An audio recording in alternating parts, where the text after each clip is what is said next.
You are like the master of the pivot right now. That's what they say. You know, you went from cleats to beats, basically. Right. So tell us about that. So tell us a little bit about like your NFL experience and essentially what led you into music. Okay. Well, music was always there. Day one. Come from a musical family. Just so happened that my father was real big into football in his life. He's from Pittsburgh, so around that time, East Coast was like a big football thing. Yeah. So he raised me to do music and football at the same time. Did the football thing, college, Northwestern, played for Seattle, the Giants, and then after that,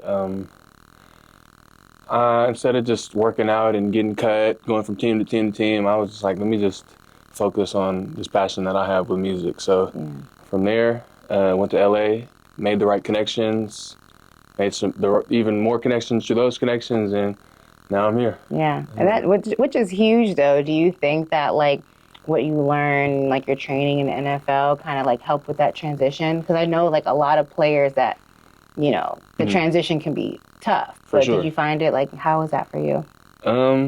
It wasn't that bad because I already knew how to play the guitar and I already knew how to make beats and like so. What I was learning was more of the like industry leaning side of things, where like, oh, you got to get a team together. What roles do you even need to be fulfilled within the team? So just learning that type of stuff, and yeah, it's a lot. It takes time to learn. Yeah. And I mean, you have a team in the league, and you have a team in music, so that's something for sure that you take with you. Right. And the guitar is not the only instrument that you play. No, ma'am. You play like 4 instruments. There's a few. If not There's more. A few. What are the other ones that you play? So I played I started with the acoustic guitar. Okay. Actually, I started with the trumpet. That's the first. Is that like the elementary school? That's like the 6th grade. Yeah. That's the beginning. That's the beginning band. Yeah. And then, I was trying to swing, and my teacher used to get mad at me. So like, I put it down, and my dad just had a guitar laying around his house. So I picked it up, and yeah, that's how I learned. Actually, you know what? My buddy, who was a year older than me, brought it in that period before the first bell rang in school, and where all the kids were just hanging outside the planters, and he just was like my first peer that I've seen play the guitar and sing. And we're in like the 7th grade, and I'm like, yo, I'm already a music fan, but I'm looking at all the girls that I liked and just everybody like just looking at it like instantly called my dad like I need that guitar. Like, I feel that. I mean, I got introduced to guitar because I'm Jamaican, so like got you. Bob Marley. Right. And I had a guitar since college, and I still don't know how to play it. So you're doing up. better than a lot of us. You pick it up. I'm gonna try, but you know, you gotta decide between the nails and the guitar. And I'm true. Like, no, I have heard about that. Going with the nails, you know what I mean? Gotcha. Yeah. So let's get into your EP, Fourth and Long. Let's do it. Tell me, obviously, with your football history, Fourth and Long is the football terminology. Tell me about the metaphor and why you decided to call it that. Well, Fourth and Long, it is. I was thinking about the name for a long time. It wasn't even a project at first. It was this larger umbrella company that I'm trying to create. That was the initial intent for the name Fourth and Long, but it just seemed fitting because I had 4 songs that kind of created a narrative and it fit into a project, so it was just fitting. And I feel like where I'm at in my career as an artist, it's a critical situation, just like Fourth and Long. Yeah. A little Hail Mary pass. Exactly. But it's gonna catch. Right. Yeah. I get that. Yeah, I love that. So like a couple of singles that you dropped, Out the Frame. Yes, ma'am. And 7 Days. I want to talk about those. Let's start with 7 Days. Okay. You sampled Craig David's iconic single 7 Days. Yes, ma'am. So tell me a little bit about that. Like, why did you decide to do it that way? There's just a bunch of songs that floating around the team and the ecosystem that we have here. I'm gonna be honest. My buddy Vic was on me like, bro, you need to do this song. You need to do this song. And one day I just did it and did the guitar. I played the guitar on my version. Oh, nice. Sent it out to C Styles and JFK, Eastie Boys, and they produced it up. Got in the studio, wrote it up, and yeah. Just also, I love that song ever since I first heard it. Same. Yeah. Also got a big appreciation for the UK. Okay. Just in general. Yeah. You're gonna be going out there? Absolutely. Okay. Yeah, I got you. Shout out London, South London. Period. We love you. Yeah, I was telling them before you got here that I got to interview Craig David. So that song, when I heard you sample it, I was like, oh, this is phenomenal. You think he'll like it? I think so. I think you would. I mean, but your vocals go perfectly with it. Like everything about it. And then the fact that you played the guitar in the beginning, I love that. Awesome. That's phenomenal. Thank you. Yeah. So speaking of Craig David, who are some of your musical inspirations? My biggest musical inspirations are like from the past. Like most of my musical knowledge and history or research like is backwards. Of course, so, obviously like Prince, obviously Miles Davis.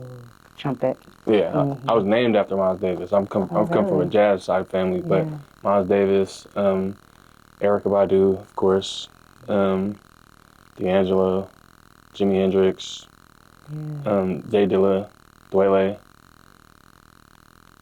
Those are some good. There's too many. Those are some good inspirations to have, though. I mean, especially like their musical, like their entire like repertoire, just like is significant in so many ways, especially like musically. And they're the best. They laid the groundwork for. Do you have anybody that you kind of like model your sound after, or do you kind of like just develop your own? It's kind of in phases where like I've always had my own style, but there definitely were people I try to emulate, if not through the music, through like the imaging or just, you know, right now I'm in a really, I'm in a big Devontae Swing bag right now. I'm just scouring. I'm just scouring for him. He's a genius, such a genius. We literally were just talking, like Genuine, we had a video with him talking about his genius and how like iconic. Yeah, he's my favorite. He's my favorite right now. I love that. No, for sure. So like speaking of imaging, you know, like I was noticing your music videos. You dropped one for 7 Days and for Out the Frame. Yes, ma'am. How important, I feel like these days, you know, there seems to be like the art of music videos seems to be like dying a little bit. How important is imagery for you? Oh, it's almost everything, because I'm learning that I knew this like from my classes in school, but like the medium is the message, you know? So like given that, imagery it's not the whole battle, but like people won't even give you, their ears won't even be open if it's not presented right. Right. Yeah, because that's true, because I feel like the way that people see things can really stay with them a lot longer than how they hear it. Yeah. So what do you what do you put into your videos when you make them? I just try and, without giving too much sauce, I just try and reference what's already worked. You know, that way we're not leaving it to chance.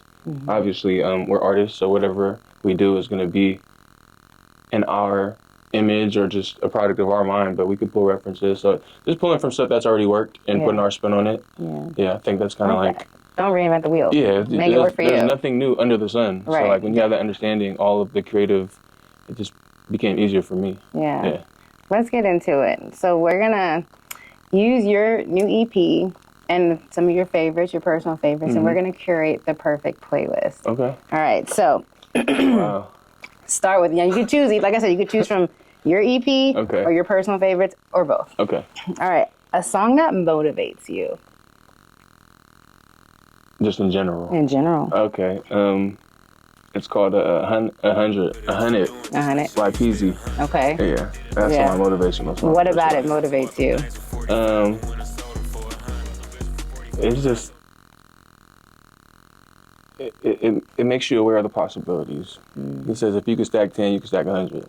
If you can stack 100, you know. So it's just a get money motivation song. You gotta have that kind of grit to no, most definitely. Okay, I like that. All right, let's do this one from your EP. A song for a late night drive. Ooh, from the 4th and Long? Yes. I like that one. Okay. All right, this next one, we're gonna say a song that if somebody was discovering your music for the first time. The first time? Yep. Ooh. It'd either be it's one of two songs. Okay. One of three songs. It's either Dosage, Business, or Out the Frame. Dosage, Business, or Out the Frame. So those are the ones that y'all need to tap into. If you haven't heard, you're gonna learn today. Yes, ma'am. All right, last one.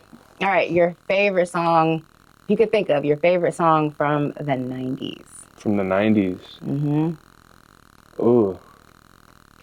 I might have to skip this question. Oh. It's like too many. It's like I my know, favorite, that's a hard yeah, one. it's like my favorite era. Yeah. But just in terms of like cultural impact and relevance and just kind of my appreciation for what it is. Mm-hmm. Kind of now that I'm in the space and knowing how hard it is to capture a moment like that. Untitled. How does it feel? Untitled. Yeah. Wow. Okay. Yeah. Wow. That was a visual for Right, sure. right. That's an iconic music video for sure. Right. Okay. It's hard to do that nowadays. It is. So Yeah, it you gotta is. give it up to 'em. Yeah. And so, okay. So, what's one thing that you want your listeners to know about you? I want them to know that we ain't going nowhere. We got a lot of music coming. We got the strongest team in the city. Yeah, just could expect more great stuff from us. Absolutely. More Yes, ma'am. wins. More More wins. wins. I love it. That's perfect. Yes, ma'am. Well, tap into Fourth and Long. And where can everybody find you on social media? You guys can find me on social media across every platform, Instagram, Twitter, TikTok, at LARRENWONG, LARRENWONG. Yes, ma'am. I'm everywhere. Like Good. air. Love it. Thank you so much. Thank you.